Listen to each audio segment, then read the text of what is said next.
Ils l'ont vaincu à cause du sang de l'agneau, à cause de la parole de leur témoignage.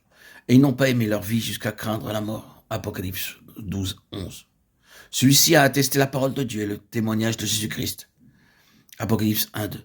Moi, Jean, j'ai été dans l'île appelée Patmos à cause de la parole de Dieu et du témoignage de Jésus. Apocalypse 1, 9. Quand il ouvrit le cinquième sceau, je vis sous l'autel les âmes de ceux qui avaient été immolés à cause de la parole de Dieu et à cause du témoignage qu'ils avaient rendu. Apocalypse 6, 9. Et le dragon fut irrité contre la femme, et il s'en alla faire la guerre au reste de sa postérité, à ceux qui gardent les commandements de Dieu et qui retiennent le témoignage de Jésus. Apocalypse 12, 11.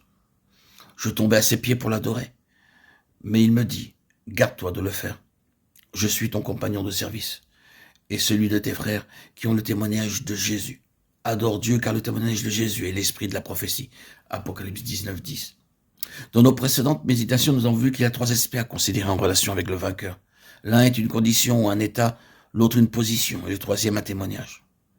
La condition ou l'état est celui de la justice, qui est par la foi en Jésus-Christ. La justice, représentée par le sang, la vie et la nature incorruptible du Seigneur Jésus-Christ, qui sont nôtres par la foi.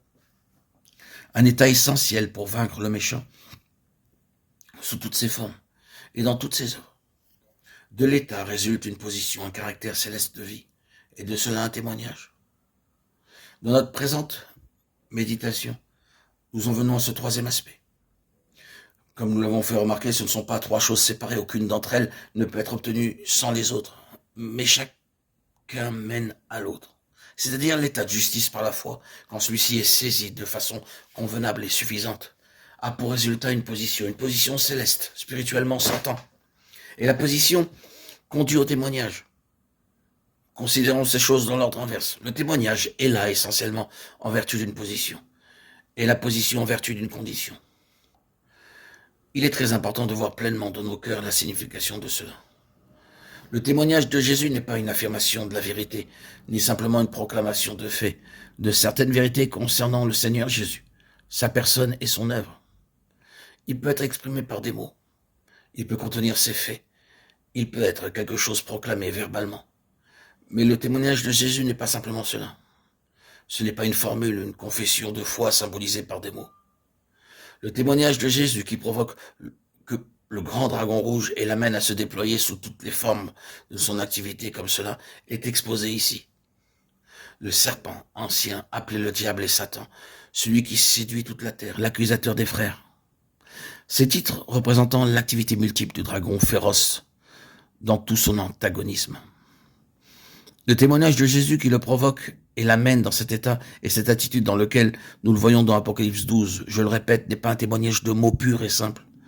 Ce n'est rien de moins que l'incarnation même de tous ces faits de façon vivante et spirituelle, qui s'accompagne d'un effet aussi terrible dans le domaine où Satan tient les rênes.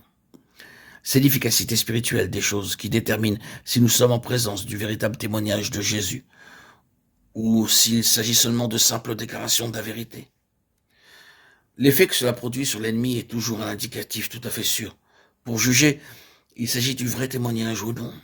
C'est une affaire de fait, comme étant une réalité intérieure dans une personne ou dans une compagnie du peuple du Seigneur. C'est la chose qui est corroborée, non celle qu'ils prononcent, professent ou proclament, mais celle qui est corroborée par leur existence même. Ils sont cela. C'est le témoignage de Jésus.